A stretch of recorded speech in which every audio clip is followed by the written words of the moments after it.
2 Samuel 13ஆம் அதிகாரத்தில் 1வது வசனத்திலிருந்து நம்ம சேர்ந்து எல்லாருமே சத்தமாக வாசிக்க போகிறோம். ரெடியா?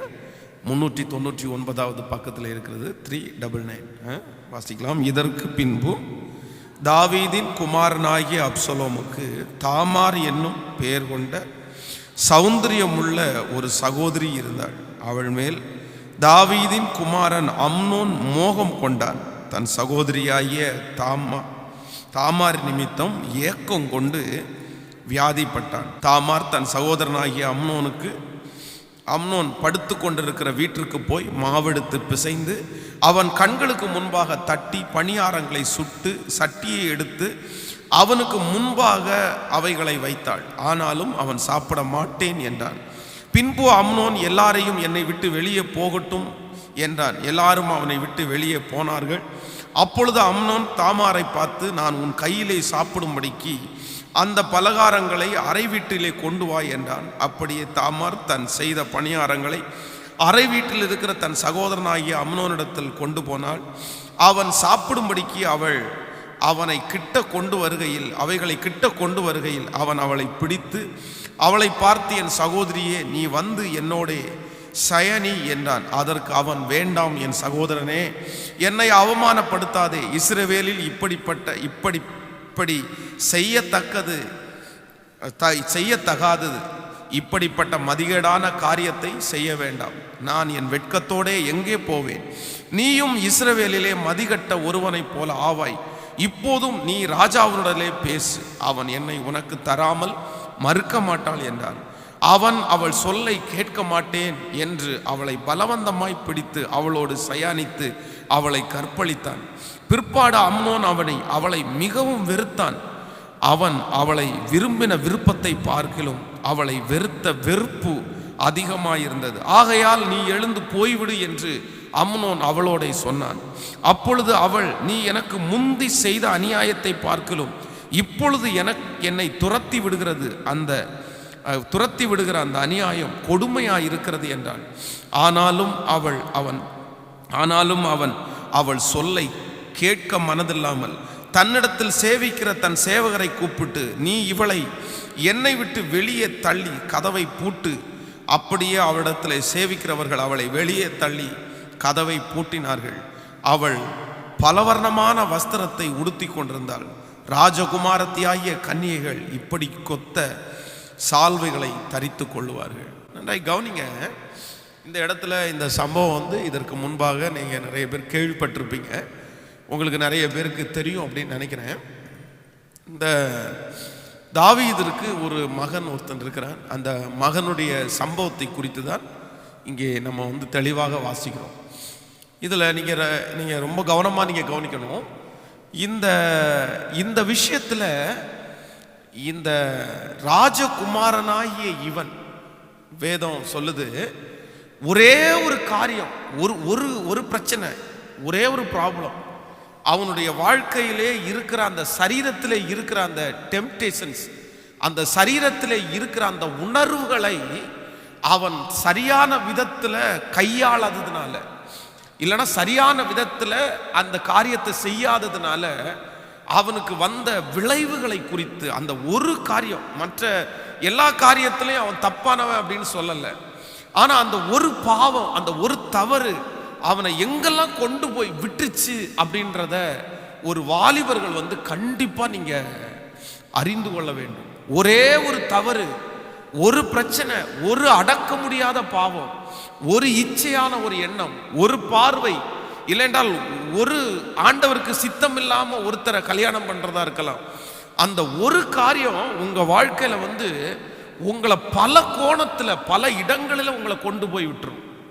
நம்பர் 1, முதலாவதாக வேதம் அவனை அறிமுகப்படுத்தும் போது என்ன சொல்லுது அப்படின்னா, அவன் ராஜகுமாரன் அப்படின்னு அறிமுகப்படுத்துது. அவன் யாராமா? ராஜகுமாரன். அப்படின்னா அவங்க தகப்பனார் அவங்க அப்பா ராஜா. அவங்க அப்பா சாதாரணமான ராஜா இல்ல, தாவீது ராஜா. அவன் மிகப்பெரிய ராஜா. அவனுடைய பிள்ளை தான் இந்த அம்னோன். அவன் ராஜாவுடைய பையன். ஆனா இவன் ஃபர்ஸ்ட் தன்னுடைய வாழ்க்கையிலே அவனுடைய அடிமைத்தனம், அந்த ஒரே ஒரு பாவம் எதை மறக்க செஞ்சிச்சுன்னா, தன்னுடைய ஸ்தானம் என்ன அப்படின்றத அவனை மறக்க பண்ணிருச்சு. தான் யார் என்கிறதை அவன் மறந்தான். உங்க வாழ்க்கையில ஒரே ஒரு தப்பு, அந்த ஒரு பாவம் சில நேரத்தில் உங்களை எங்க கொண்டு போய் ஃபர்ஸ்ட் விடும் அப்படின்னா, நீங்க யார் அப்படின்றத மறக்க பண்ணும். நீங்க எப்பேற்பட்ட ஆள், உங்களுடைய பின்னணி என்ன, உங்க குடும்பம் என்ன, நீங்க எவ்வளவு முக்கியமான ஒரு நபர், உங்க ஸ்தானம் என்ன, கர்த்தர் உங்களை எதற்காக இந்த உலகத்துல கர்த்தர் உருவாக்கினார், அந்த ஸ்தானத்தை மறக்க பண்ணும். நிறைய பேர் இந்த அந்த ஒரு தப்புனால பார்த்தீங்க அப்படின்னா தங்களுடைய ஸ்தானத்தை இழந்துடுறாங்க. ஒரு பாஸ்டர் சொல்லும்போது ரொம்ப அழகாக ஒருத்தர் சொன்னார். அவர் சர்ச்சில் ஒரு பாஸ்டருடைய பையன். அப்போது அவர் ஒரு நாள் காலேஜிலேருந்து ஒரு பொண்ணை பின்னாடி பைக்கில் ஏற்றிட்டு அவர் ரொம்ப தூரம் ட்ராவல் பண்ணியிருக்கிறார். அவர் ட்ராவல் பண்ணி முடித்த உடனே அவருடைய வீட்டில் இருக்கிற அவரை பார்த்தவங்க, சர்ச்சில் இருக்கவங்க பார்த்தவங்க ஒருத்தவங்க அவங்க அப்பாட்ட சொன்னாங்களாம், இந்த மாதிரி உங்கள் பையன் ஒரு பொண்ணை கூப்பிட்டுட்டு பைக்கில் சுற்றிட்டு இருக்கிறத நாங்கள் பார்த்தோம் அப்படின்னு சொல்லி. உடனே அவங்க அப்பா அவனை கூப்பிட்டாராமா. அவனை அப்பா கூப்பிட்டு அவன்கிட்ட வேற எதையுமே கேட்கலையாமா, அவனை திட்டலையாமா, அவரை வேற எதுவுமே சொல்லலை. ஒரு வார்த்தையை மட்டும் கேட்டாராமா. என்ன வார்த்தை கேட்டாராமா? எப்பா, அந்த பொண்ணை கூப்பிட்டுட்டு நீ பின்னாடி உட்கார வச்சு அந்த பொண்ணை கூப்பிட்டுட்டு நீ சுத்தும் போது உங்க அப்பாவும் அம்மாவும் உன் கண்ணுக்கு தெரியலையா அப்படின்னு கேட்டாராம். ரெண்டாவது வார்த்தை, சர்ச்சில் இருக்கிற விசுவாச மக்கள் உனக்கு உன்னுடைய கண்ணுக்கு தெரியலையா. அந்த ஒரே ஒரு வார்த்தை அந்த மகனுடைய இருதயத்துல ரொம்ப குத்தப்பட்டு, சே நம்ம ஸ்தானம் என்ன, நம்ம ஒரு ஊழியக்காரனுடைய பையன், நம்ம சர்ச்சில் ஆயிரக்கணக்கான பேர் இருக்கிறாங்க, இந்த ஆயிரக்கணக்கான பேரும் நம்மை ஒரு வித்தியாசமான விதத்தில் பார்க்குறாங்க, நம்ம செஞ்சது தப்பு தான் அப்படின்னு உணர்ந்து ஒப்பு கொடுத்து, நான் இனி அப்படி செய்ய மாட்டேன்ப்பா அப்படின்னு பொருத்தனை எடுத்த நபர் அவரை ஆண்டவர் மேன்மைப்படுத்துகிற வரைக்கும் திரும்ப அப்படிப்பட்ட காரியத்தை நான் செய்யவே இல்லை அப்படின்னு அவர் சொன்னார். அப்போது கர்த்தருடைய பிள்ளைகளே, நீங்கள் யாருமே சாதாரணமானவர்கள் அல்ல. உங்களுக்கு என்று கர்த்தர் ஒரு ஸ்தானத்தை கர்த்தர் வச்சிருக்கிறார். உங்களுக்கு ஒவ்வொருத்தருக்கும் ஆண்டவர் ஒரு கெத்தை வச்சிருக்கிறார். நான் நினைக்கிறேன், இந்த ஜெபத்தில் இருக்கிற, இந்த வாலிபர் கூட்டத்தில் இருக்கிற நீங்க பெரிய பெரிய ஸ்தானங்களில் ஆண்டவர் உங்களை உட்கார வைக்கலாம். இங்க இருக்கிறவங்க 1000 பேருக்கு அதிகாரிகளாய் மாறலாம், 100 பேருக்கு தலைவர்களாய் மாறலாம். ஆண்டவர் பெரிய பெரிய மேடைகள்ல உங்களை கொண்டு போய் நிக்க வைக்கலாம். உங்க பாடல்கள் மூலமாய் நிறைய பேர் ஆசீர்வதிக்கப்படலாம். உங்க வார்த்தைகள் மூலமாய் நீங்கள் நிறைய பேர் ஆசீர்வதிக்கப்படலாம். ஆண்டவர் ஒரு பெரிய நோக்கத்துக்காக ஆண்டவர் உங்களை உருவாக்கி இருக்கலாம். ஆனா நீங்க ஒன்ன மறந்துடக்கூடாது, நீங்க ஒரு ஸ்பெஷல் என்கிறத நீங்க எப்பவுமே மறந்துடக்கூடாது.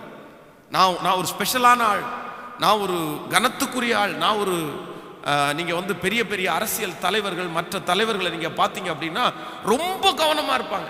அவங்கள்ட்ட யாராவது ஒருத்தர் பேட்டி எடுக்க வர்றாங்கன்னு வைங்களேன், அந்த பேட்டி எடுக்க வரும்போது அவங்க சொல்லுவாங்க, ஏதாவது ஒன்றை குறித்து கேட்பாங்க பாருங்களேன். இந்த ஆட்கள் எல்லாம் அந்த டிவிக்காரங்க உடனே அவங்க ஒரே வார்த்தையில் முடிச்சிருவாங்க, நோ கமெண்ட்ஸ் அப்படின்னு சொல்லுவாங்க. அவ்வளோதான்ப்பா, முடிச்சுக்கப்பா, வேணாம்ப்பா, நான் பேட்டி கொடுக்கறதுக்கு விரும்பலப்பா, நான் எதுவும் ஓகே, அதை குறித்து பேசின உடனே அப்படியே ஆஃப் ஆயிடுவாங்க. ஏன் அப்படின்னா, ஒருவேளை அப்படி அந்த ஸ்தானத்தை அவங்க விட்டுட்டாங்க அப்படின்னா அவங்க வாழ்க்கையில பெரிய இழப்பை நீங்க சந்திக்க முடியும். நீங்க இந்த ஜெயலலிதா அம்மா இருந்த பீரியட்ல அவருடைய கட்சியில இருந்த ஒரு நபர் வெளியே பேட்டி கொடுக்கும்போது தெரியாத்தனமா அந்த ரங்கராஜ் பாண்டே அப்படின்ற ஒருத்தர்கிட்ட தெரியாத்தனமா ஒரு வார்த்தையை சொல்லிடுவார். அவங்களுடைய கட்சியை குறித்து, அம்மாவை குறித்து ஒரு வார்த்தையை டக்குன்னு சொல்லிடுவார். அப்படின்னா அவர் பெருமைக்காக சொல்லுவார், எங்க அம்மா அவ்வளோ உயர்ந்தவங்க அப்படின்னு சொல்லுவார். ஆனா அந்த ஒரே ஒரு வார்த்தையை வச்சு திரும்ப திரும்ப திரும்ப திரும்ப திரும்ப ரிவைண்ட் பண்ணி போட்டு அவரை கட்சியிலேருந்தே தூக்குற அளவுக்கு ஆகிட்டாங்க. கட்சியிலேருந்தே தூக்கிட்டாங்க. என்ன, நீ உன்கிட்ட யார் சொன்னா, அப்படி நீ என்ன குறித்து பெருமையா பேசுறதுக்கு எதுக்கு நீ பேசணும், உன்கிட்ட சொன்னாங்களா அப்படின்னு கேட்டு கட்சியை விட்டு தூக்கிட்டாங்க. காரணம் என்ன அப்படின்னா, எப்பா உனக்குன்னு ஒரு ஸ்தானம் இருக்குப்பா, அந்த ஸ்தானத்தை நீ இழந்துடக்கூடாது. கவனிங்க, நீங்க செய்கிற அந்த ஒரு தவறு உங்களை ஏதோ ஒன்று அடிமைப்படுத்துது பாருங்களேன். நீங்க ஒண்ணுக்கு அடிமை ஆயிட்டீங்க அப்படின்னா அந்த அடிமைத்தனம் உங்க ஸ்தானத்தை மறக்க பண்ணிடும். நீங்க யாருன்றத மறக்க பண்ணிடும். நான் யாருன்றத மறந்துட்டேன் அப்படின்னா நிச்சயமா சொல்றேன், நான் எல்லாத்தையுமே இழந்துருவேன். இப்போ இந்த பலிபீடத்துல, இந்த சர்ச்சில் நான் பாஸ்டரா இருக்கிறதற்கு காரணம் கர்த்தர் கொடுத்த கிருபை. இன்னொன்னு என்ன அப்படின்னா, என் ஸ்தானத்தை பற்றி எனக்கு தெரியும், என் ஸ்தானம் என்னன்னு தெரியும்.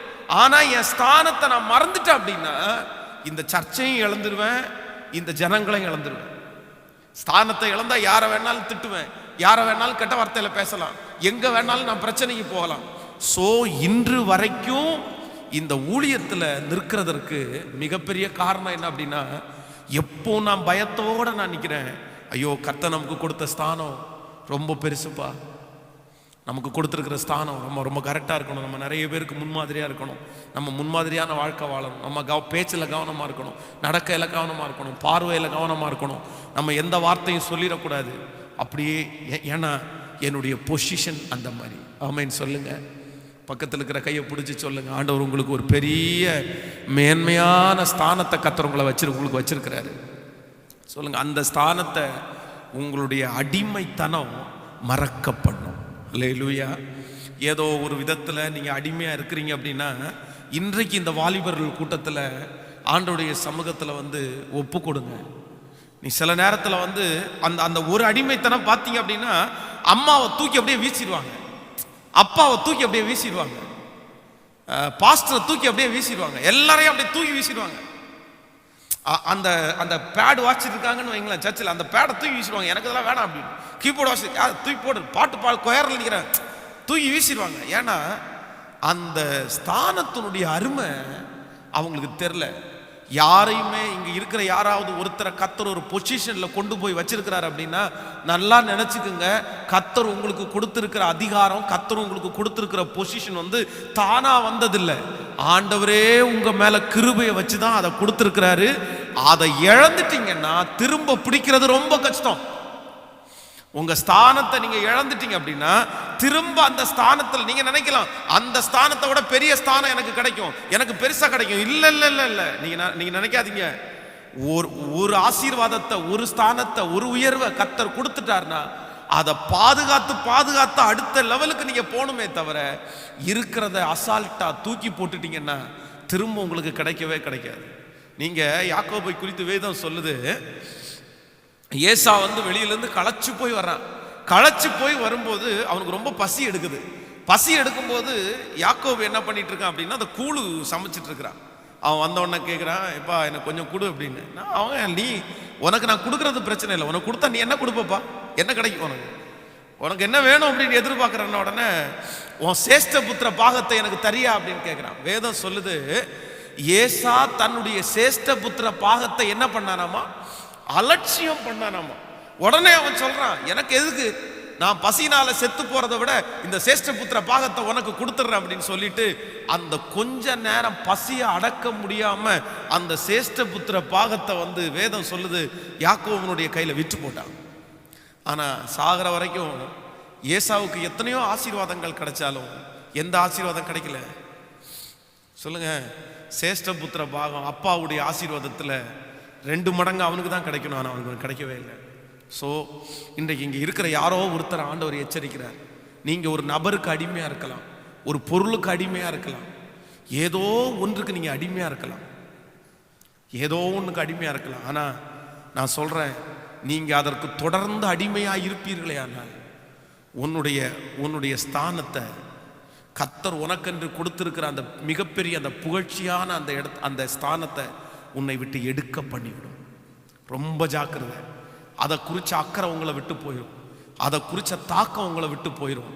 நீங்கள் அதை பெருசாக நினைக்க மாட்டீங்க. அது பெருசாக நினைக்கல அப்படின்னா உங்களுக்கு திரும்ப அது கிடைக்கவே கிடைக்காது. ஸோ இன்னைக்கு ஆண்டவருடைய சமூகத்தில் இங்கே யாருக்காக ஆண்டவர் சொல்கிறாருன்னு எனக்கு தெரில, ஆனால் அடிமையாயிராதீங்க, அடிமையாயிராதீங்க, எதுக்குமே அடிமையாயிராதீங்க. அடிமையாயிட்டீங்க அப்படின்னா ஆண்டவர் உங்களை நிற்க வைக்க வேண்டிய இடத்துல நீங்கள் நிறைய பேர் நிற்கவே மாட்டீங்க, நிறைய பேர் நிற்க மாட்டீங்க. அது உங்களுக்கு ரொம்ப ஈஸியாக தெரியும். எப்போவுமே ஆண்டவர் வந்து உயர்த்துறதுக்கும் நீங்களாக உயர்றதுக்கும் நிறைய வித்தியாசம் இருக்குது. கவனிங்க, ரொம்ப கவனமாக நீங்கள் கவனிக்கணும். ஆண்டவர் உங்களை உயர்த்தும் போது நிறைய நேரத்தில் கொஞ்சம் கொஞ்சமாக தான் கர்த்தர் உயர்த்துவார். கர்த்தருடைய உயர்வை பொறுத்த அளவில் ஆரம்பம் நம்மளை பார்க்கும்போது அற்பமாக தான் தெரியும். ஃபஸ்ட்டு 2 பேருக்கு, ஃபஸ்ட்டு ஒரு ஆளுக்கு, ஃபஸ்ட்டு யாருமே இல்லாமல் நம்மளை தட்டி கொடுக்கறதுக்கு யாரும் இருக்க மாட்டாங்க, என்கரேஜ் பண்ணுறதுக்கு யாரும் இருக்க மாட்டாங்க. கர்த்தருடைய உயர்வு அப்படி தான் வரும். அப்படியே உயர்த்தி கடைசியில் பார்த்தீங்க அப்படின்னா நம்மளை எட்டாத உயரத்தில் கர்த்தர் கொண்டு போய் வைப்பார். அதுதான் கர்த்தர் கொடுக்கிற ஸ்தானம். நான் சொல்றேன், ஆண்டவர் ஏதோ ஒரு ஸ்தானத்தில் ஆண்டவர் உங்களை உட்கார வைக்கும் போது உங்களுக்கு அந்த ஸ்தானம் பெருசா தெரியாம இருக்கலாம். உங்களுக்கு அது பெருசா தெரியாம இருக்கலாம். உங்களுக்கு கர்த்தர் கொடுத்திருக்கிற அந்த காரியங்கள் உங்களுக்கு பெருசா, எனக்கு பெருசா தெரியல, அது என்ன பெருசா, சின்ன விஷயம் தான். சின்ன ஒரு 100 பேருக்கு இல்லைன்னா 50 பேருக்கு, 2 பேருக்கு, 3 பேருக்குன்னு நீங்க கணக்கு போடலாம். இல்ல அந்த 3 பேர்ல தான் 30 பேர் ஆரம்பிக்கிறாங்க. அந்த 30 பேர்ல தான் 3000 பேர் ஆரம்பிக்கிறாங்க. அந்த 3000 பேர்ல தான் 3 லட்சம் பேர் ஆரம்பிக்கிறாங்கன்றத நீங்க மறந்துடக்கூடாது. சோ ஏதோ ஒன்றிலே நீங்க அடிமை ஆயிட்டீங்க அப்படின்னா உங்க ஸ்தானத்தை நீங்க மறந்துடுவீங்க. நீங்க யார் அப்படின்றத நீங்க மறந்துடுவீங்க. நீங்க யார், எங்க இருக்க வேண்டிய ஆளு, எந்த இடத்துல நிக்க வேண்டிய ஆள் அப்படின்றத நீங்க மறந்துட்டீங்க அப்படின்னா உங்களை கொண்டு பெரிய விஷயத்தை செய்ய முடியாது. நீங்க பெரிய டார்கெட்டை அடைய முடியாது. நான் சொல்றது உங்களுக்கு புரியுதா இல்லையா? நீங்க அடைய முடியாது. நான் யாருன்னா எனக்கு தெரியல அப்படின்னா என்ன நம்பி ஆண்டவர் எப்படி ஆசீர்வாதத்தை கொடுக்க முடியும்? நான் எப்படி ஆசீர்வதிக்க முடியும்? முதல்ல நான் முக்கியமானவன் என்று எனக்கு தெரியணும். நான் ஒரு சாதாரணமான நபர் இல்லைன்னு எனக்கு தெரியணும். எல்லார மாதிரி நான் பேச முடியாதுன்றது எனக்கு தெரியணும். எல்லார மாதிரி சிரிக்க முடியாதுன்றது எனக்கு தெரியணும். என் ஸ்தானத்தை நான் மறந்துட்டேன் அப்படின்னா நான் உயர்வான இடங்களில் இருக்க முடியாது. அதனால உங்க ஸ்தானத்தை ஒரு காலம் விட்டு கொடுத்துறாதீங்க, ஒரு காலம் இழந்துடாதீங்க.